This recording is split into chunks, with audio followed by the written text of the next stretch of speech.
A Telha Norte oferece a solução completa do início ao fim da obra. Você já ficou sabendo das novas categorias de decoração, organização da casa e jardinagem? Todas têm uma ampla gama de produtos para você viver melhor a sua casa.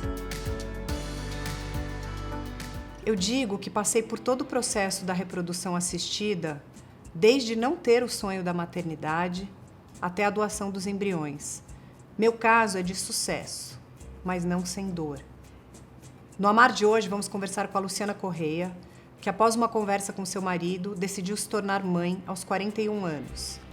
Ela realizou uma FIV, teve um aborto químico e conseguiu se tornar mãe após a ovodoação. Hoje ela vai contar toda a sua trajetória até se tornar mãe da Gabriela e da Isabela. Luciana, tudo bom? Tudo bem, Mariana. Obrigada, por ter vindo até aqui. Eu sei que você mora nos Estados Unidos, está passando uma temporada no Brasil, e eu fiquei super feliz que deu para você participar aqui do programa e compartilhar a tua história, que é cheia de informação importante para quebrar alguns tabus quanto à reprodução assistida. Vamos lá. Você conheceu teu marido aos 40 anos, enquanto você morava aqui, e ele lá. E ele lá. Nossa, precisamos saber como é que foi esse encontro, hein? Porque Gente, vai que, né? trabalho. Vai que acontece isso. Eu não queria viver minha vida. Na verdade, eu sempre disse que eu não queria ser mãe. E eu, porque me casei, me separei com 30 anos. Casei com 30 anos, com 6 meses me separei, e aí eu quis viver a vida. Eu sempre sonhei, meu sonho mesmo era ser uma profissional bem-sucedida, ser reconhecida profissionalmente. Eu perdi meu pai muito cedo, com 13 anos, e eu comecei a trabalhar com 13 anos. Mas as coisas não são excludentes, né? Exatamente. Você pode ser uma profissional bem-sucedida e ser mãe. Exatamente, só que na minha cabeça não cabia isso naquele momento, né? E naquele momento, estou falando, quando eu mudei de ideia, foi em 2014, que foi o primeiro acesso que eu tive a uma clínica de reprodução assistida, né? Eu sempre queria sempre trabalhar, e aí eu era diretora de vendas de uma empresa multinacional de acessórios, de tecnologia para telefonia móvel. E eu distribuía todas as marcas de telefones. E meu marido trabalhava num fabricante de celulares, só que ele ficava nos Estados Unidos. E a empresa que eu trabalhava era distribuidora exclusiva no Brasil. E eu era responsável. Então foi assim que eu conheci meu marido numa mesa de reunião. Né? E aí a gente conversando, eu falei, interessante, né? Porque eu realmente não queria ninguém, eu já estava há muito tempo sozinha, viajando, era esse meu foco, né? Em consequência desse encontro, você decidiu se mudar para os Estados Unidos. Vocês casaram, mas não falavam em filho, vocês não tinham essa ideia. Você sempre dizia que você queria viver para o trabalho e que tinha nascido para ser apenas tia. Até que num determinado momento, o teu marido te fez uma proposta inusitada. O que ele te falou? Eu me mudei em 9 meses, com 3 meses eu decidi ir para os Estados Unidos para viver com ele e fiz a pergunta para ele. Eu falei, olha, por que você está me buscando? Que se for para construir uma família, não sou eu. E ele falou, não, eu também não. Eu falei, então tá bom, vamos viajar, vamos nos divertir e ponto. Com 3 meses ele me pediu em noivado, com mais 6 meses nós nos casamos. E aí um belo dia, a gente estava junto, né, na cama, assim, e aí ele falou, ai linda, e se a gente tivesse um filho? Né, com a minha mão, com o seu nariz, tal, não sei o quê. E neste momento, eu falei, por que não? Foi neste momento. E aí eu falei pra ele, olha, a única coisa que a gente precisa ver é se a gente pode ter filho, né? Porque eu já tenho quase 42 e ele estava com quase 47. E aí, nesse momento, então, pensando nisso, você propôs para que vocês se consultassem com um médico. Como você disse, você estava com quase 42 anos, ele com 47. Hoje a ciência ajuda muito, mas a gente precisa, às vezes, né?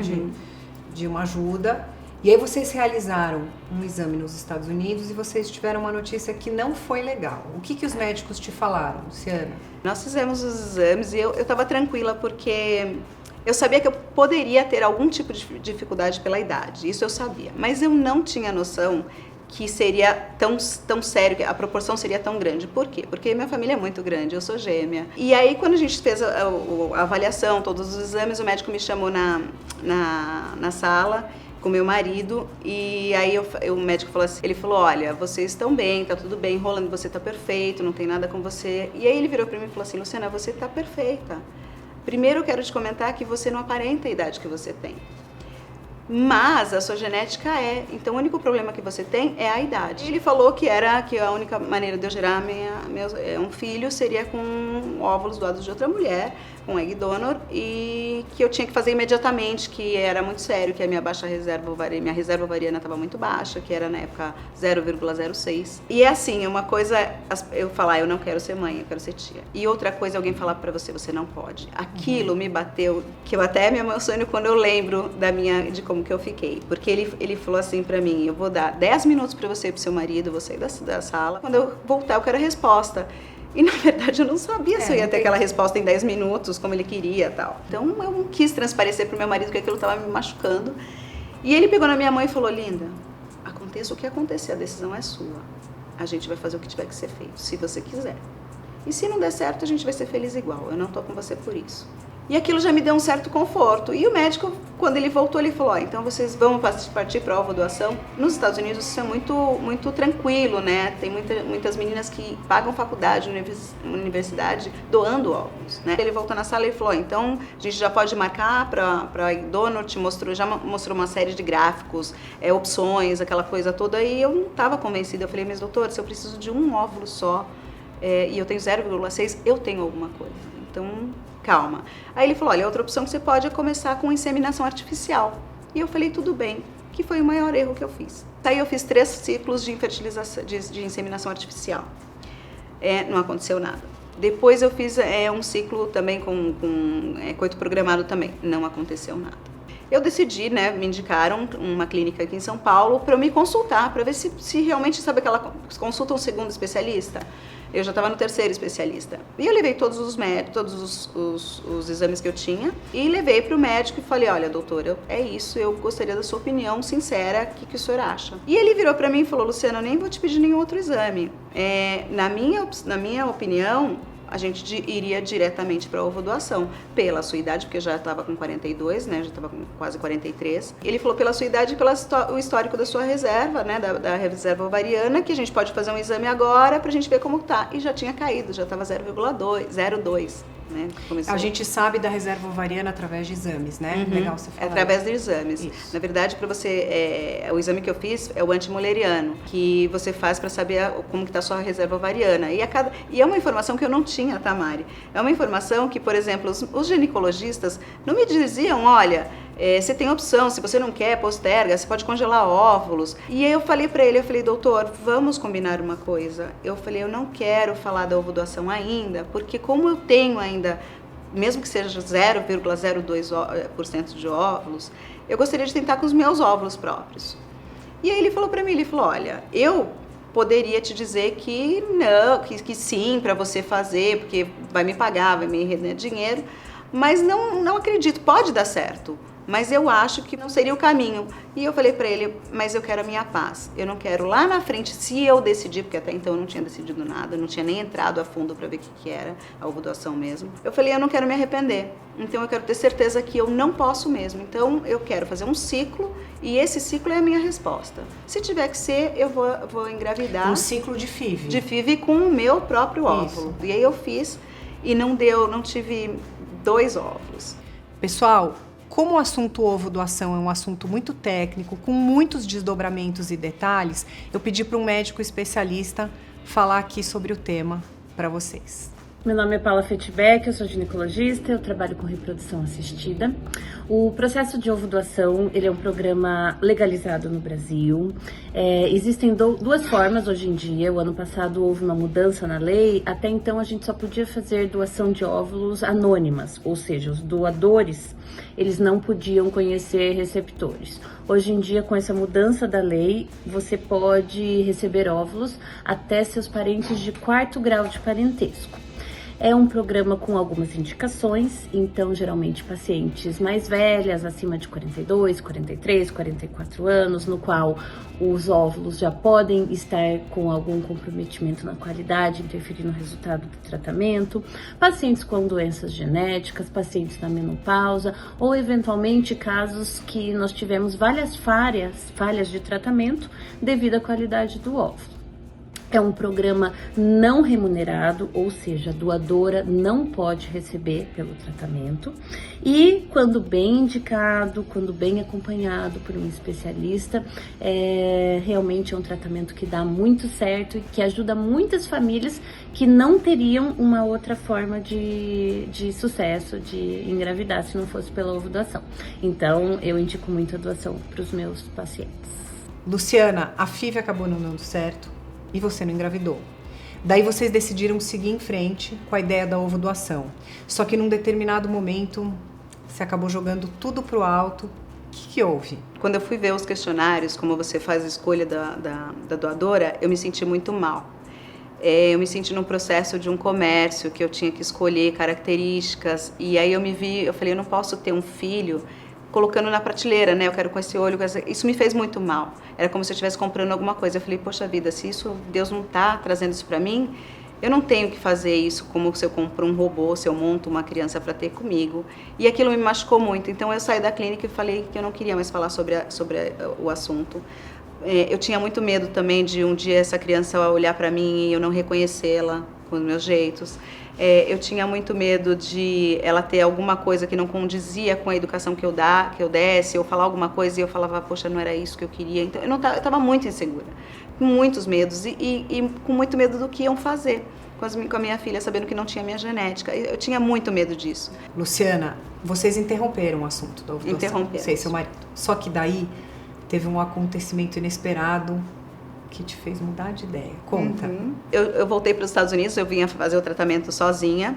E eu cheguei em casa, meu marido estava viajando, e num 31 de outubro, era Halloween, a gente abriu a garagem e tinha um gatinho. Durante uns 30 dias esse gato vindo na minha porta, a gatinha vindo na minha porta, eu comecei a alimentar ela e tal. E aí meu marido falou, linda, vamos adotar, a gente está passando por esse processo difícil, é alguém para você cuidar, eu vou trabalhar, você fica sozinha em casa e tal. Levamos no veterinário, ela não tinha nada, a partir daí, 1º de dezembro, a Moca era minha gata.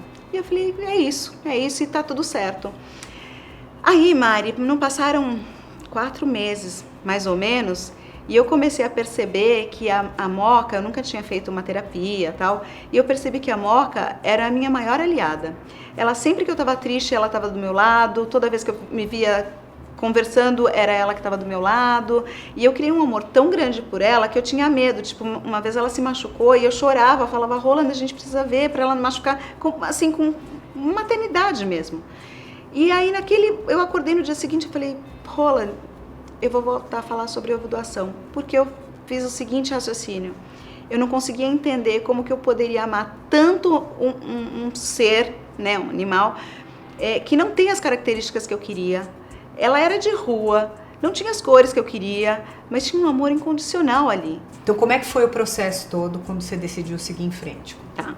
Então, quando eu decidi, eu fui na clínica, escolhi os questionários, né? A primeira vez, a gente demorou 3 horas, porque são muitas características que você pega aqui no Brasil. Eu escolhi uma doadora, ela tinha 33 anos na época, e eu tive 4 embriões. Então, eu tomei a decisão de decidir a cada transferência fazer com 2 embriões. Tá. Então, a primeira transferência que eu fiz não aconteceu nada. E para mim foi, assim, uma decepção uma frustração muito grande, porque a partir do momento no meu coração, quando eu aceitasse a ovodoação, eu engravidaria, né? Eu não tinha essa opção de não dar certo. E deu errado, não aconteceu nada, eu tive uma falha de implantação sem motivo. Depois, passaram-se alguns meses, eu fiz a transferência dos outros 2 embriões que eu tinha, e eram os últimos, e eu engravidei. Quem me falou que eu estava grávida foi a Moca, a gatinha, e com 5 semanas eu tive um aborto. Né? E aí, para mim, realmente foi uma decepção, uma frustração comigo mesmo. E desse momento, a minha decisão era que eu não ia, eu estava desistindo. E aí, conversando com meu marido, ele falou, linda, por favor, vamos tentar mais uma vez. E eu falei que não. E aí ele virou para mim e falou assim, linda, eu gostaria de tentar, a gente faz o que tiver que ser feito, porque se você nunca engravidou na vida e você engravidou e perdeu, é um sinal. Então vamos enxergar como esse sinal, a gente vai pro Brasil, a gente faz tudo, coleta tudo de novo, escolhe uma nova doadora e a gente tenta. Se não der certo na primeira, a gente desiste de tudo e a gente vai ser feliz. Então vocês resolveram tentar pela última vez e não é que deu certo? Você engravidou das gêmeas Isabela e Gabriela. Como é que foi receber essa notícia linda, Luciana? Ai, Mari, olha, Eu vou te dizer que quando eu fiz a transferência, assim, que a gente fez todas as escolhas, tal, não sei o quê, e eu tive 6 embriões, escolhi uma doadora com 24 anos, mais jovem, e na primeira transferência deu certo. Vieram as meninas que eu chamo até hoje de laços de fita, né, meus laços de fita. E foi uma coisa muito louca, assim, porque foi numa fase que estava tendo um furacão muito sério em Miami, nos Estados Unidos, que acabou com a Brickell, acabou com um monte de coisa lá, e eu estava aqui sozinha. Então eu estava muito nervosa. Eu lembro que eu cheguei na clínica para fazer os exames, porque a cada 2 dias você tem que ir ver progesterona, estradiol e tal, e eu falei para a clínica, eu cheguei chorando, eu falei, olha, eu não vou conseguir porque eu não estou em paz, e eu não consigo parar de chorar, a Moca tá lá, meu marido tá lá, o negócio tá muito sério. E aí, sem eu saber, eles fizeram um beta no D7, no 7º dia de transferência, que normalmente eles só fazem no dia 12 ou 14, e fizeram isso surpresa. Então eu estava no final do dia na casa da minha mãe, e aí me liga da clínica, aí o médico falou, oi Luciana, tudo bem? A hora que eu vi a voz dele, eu falei, foi tudo por água abaixo, né? Não faz sentido o médico me ligar agora. E ele falou, eu queria te dar essa notícia, porque você está gravidíssima, então eu preciso da sua paz. Ai. Mari, assim... Ai, eu amo essas histórias. Cara, foi a notícia, eu não conseguia falar, eu pulava e minha mãe não sabia o que fazia, achando que estava acontecendo alguma coisa, assim. Quando ela fez os exames todos, ela falou, olha, eu vou te dar essa foto, para você saber que tá tudo bem, e os 2 embriões estão bem. E foi aí que eu soube que eu estava grávida de gêmeos. Luciana, você passou por muita coisa e muitos processos até finalmente se tornar mãe, né? Através da ovodoação. E aí por isso que você decidiu compartilhar a tua história, a fim de ajudar outras mães e quebrarem o tabu que existe em cima desse tema, né? Com uma rede de apoio. Conta melhor pra gente, o que você tá fazendo? Na verdade, Mari, desde que eu tive um tratamento e uma gestação muito sozinha, né? Minha mãe tinha já 80 anos, 79 anos ela tinha e ficou comigo o tempo todo. Eu até brinco com ela que ela com 80 anos quase cuidou, 45 anos depois ela cuidou de gêmeos de novo, porque eu sou gêmea, né? Então ela me ajudou a cuidar das minhas filhas gêmeas. Mas foi muito sozinha, porque eu não tinha informação, não tinha internet com tanta informação como tem hoje, eu não falava para ninguém, e eu senti muita dificuldade de aceitação e muito preconceito. Tem muito preconceito velado, até hoje tem, né? Às vezes você conversa com alguém e a pessoa fala, mas você não precisa falar isso. Mas por que não? Se eu quero falar. Então, assim, e aí eu decidi, eu falei, vou montar uma rede e vou contando como que é a história, porque vai ter muita gente com isso, porque a ovodoação, ela não é só para quem é mais velho. Ela tem meninas com menopausa precoce com 24 anos, 30 anos. Então, assim, é importante ter a informação. E hoje em dia, muita gente não tem, né? Hoje em dia, tem muitas pessoas falando do congelamento de óvulo, mas existe, atrás do congelamento de óvulo, existe uma preservação da fertilidade, realmente falando. E até a forma de você descobrir se você tem uma menopausa precoce, se você vai precisar depender disso, né? Então, eu montei a rede de apoio com isso, e hoje eu vi que Deus me deu o maior propósito, a maior missão de vida, e que eu sou feliz e grata por isso, de passar de ponta a ponta da história, porque até quando deu certo das minhas filhas, quando elas fizeram 2 anos, eu doei os 4 embriões que eu tinha, porque eu não tenho intenção de gerar mais filhos. Então, eu passei do processo desde não queria ser mãe, queria ser uma profissional, aí passar em inseminação artificial, até a doação dos embriões, que é o ciclo inteiro de uma reprodução assistida, né? Com isso eu tenho ajudado muitas pessoas. Legal. E tem crescido. E aí eu abri uma página exclusiva no Telegram também, que eu acho que é importante falar, exclusiva de ovodoação. Então eu abri esse grupo exclusivo e hoje tem mais de 250 mulheres só discutindo sobre Legal. Isso. Luciana, depois de tudo que você passou, o que virou o significado de amor para você? Transformação. Assim, amor hoje para mim eu não sabia que era uma palavra incondicional, sabe? Muitas vezes eu pensava que sabia e eu não sabia. E hoje eu vejo que o amor transforma, ele transborda, sabe? O amor é o único motivo que faz um ser mudar qualquer coisa na vida. É o amor pelo outro. E por tudo, tá? Não estou falando só da maternidade, não. É com o próximo, com o seu trabalho, com o que você faz.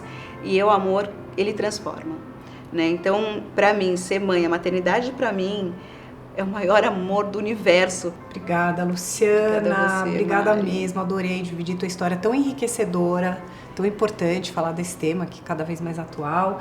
Quero te dar meu livro, que é da minha história com a Vitória. Espero que você goste. Uma boa viagem para os Estados Unidos. Obrigada mesmo. E obrigada pela oportunidade, Mari, porque é super importante. Quanto mais a gente falar e mais informação a gente passar, porque eu acho que a informação empodera. Então, porque a gente coloque as mulheres, né, de qualquer idade, que elas tenham um conhecimento, né? E é isso que você está proporcionando para mim, pelo menos, que é super importante. Então, muito obrigada. Obrigada a você. Se você tem uma história de amor ou maternidade para compartilhar, escreve para a gente no amarmaternidade@gmail.com. Estamos em todas as redes sociais e fazemos esse programa com amor para vocês. Gente, ficou muito fácil se inscrever no canal. Inscrevam-se para não perder nenhum programa. Você faz um login, inscrever-se, está inscrito. Quando você mandar seu e-mail, não esquece de colocar lá o teu telefone, que assim facilita o nosso contato com vocês. Tô te esperando no próximo programa. Tchau!